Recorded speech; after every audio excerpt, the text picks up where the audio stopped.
spécial où nous venons pour célébrer l'amour infini de notre Seigneur Jésus. Amen. Soyez les bienvenus, frères et sœurs. Waouh! Je souhaite que ce moment soit un moment rempli de joie, un moment rempli d'amour et de communion. Amen. Maintenant, je vais vous inviter à vous lever. Je vais vous inviter à vous lever pour préparer vos cœurs.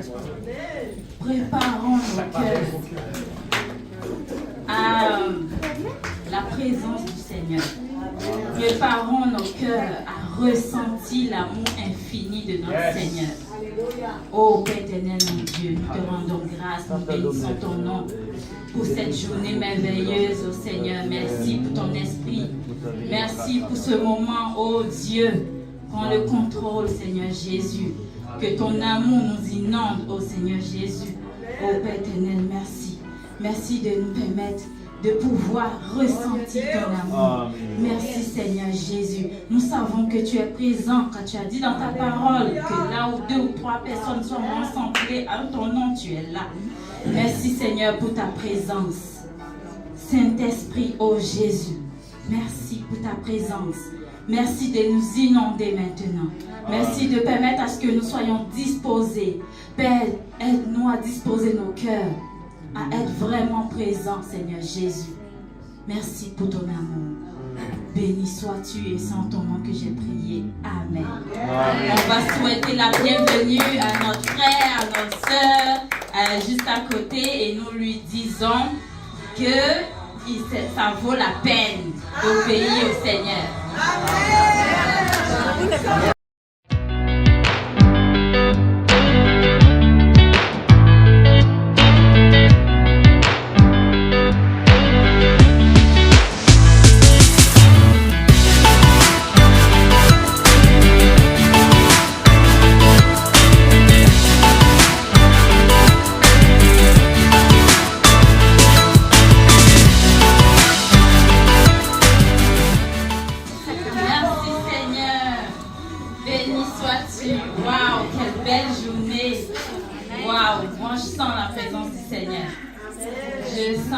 L'amour de mes frères, waouh, qu'il est bon, qu'il est doux pour des frères de demeurer ensemble.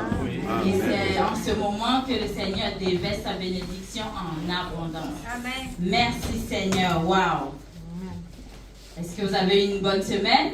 Oui. Oui, merci Seigneur, mais moi aussi j'ai eu une bonne semaine. Et hier, il y a eu la journée, le culte des femmes, le jeu fleuri. On fleurit pour aider les autres à fleurir. Waouh, merci Seigneur. Je vous invite, c'est chaque début de mois, le premier samedi. Et on se réunit ici pour partager tous ensemble, entre nous les femmes. Merci Seigneur. Cette semaine, j'ai vraiment été touchée par le psaume 73. Et ça me ramenait à l'obéissance dont le pasteur il a parlé la dernière fois, l'obéissance. Et c'est le psaume où Asaph décrivait ce qu'il ressentait. Asaph, dans le psaume 73. Je pense que nous, en tant que chrétiens, on peut traverser ces moments que Asaph a traversés. Il était vraiment stressé, il était dans une situation où même il a commencé à envier les païens. Il a commencé à se demander si ça en valait la peine d'obéir au Seigneur, si ça en valait la peine de faire des efforts pour rester dans la présence du Seigneur. Parce qu'il voyait l'apparente bénédiction, l'apparente prospérité des gens qui ne connaissent pas le Seigneur, des gens qui vivent comme ils veulent, selon leurs désirs, dans l'insouciance. Et il s'est dit, est-ce que ça vaut la peine? Parce que quand tu lis le psaume 73 en entier, et tu te rends compte que Asaph, il est vraiment sincère devant le Seigneur. Mais après, au moins, il dit ce qu'il ressent. Il dit qu'il est même jaloux des des païens.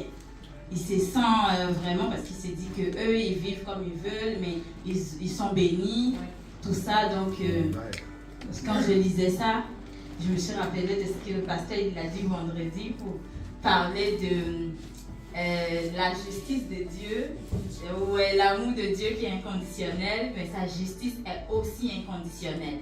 Donc, on peut se dire que les païens ils réussissent, ça c'est vraiment apparent, c'est ce qu'on a on peut croire parce qu'on n'a pas tout.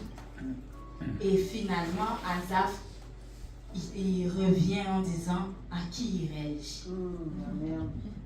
C'est toi, tu es mon refuge. Et finalement, ça en vaut la peine d'obéir parce que c'est toi qui as la vie. Et c'est ce que je voulais partager avec vous aujourd'hui. Soyez vraiment bénis et je nous souhaite un excellent culte. Amen.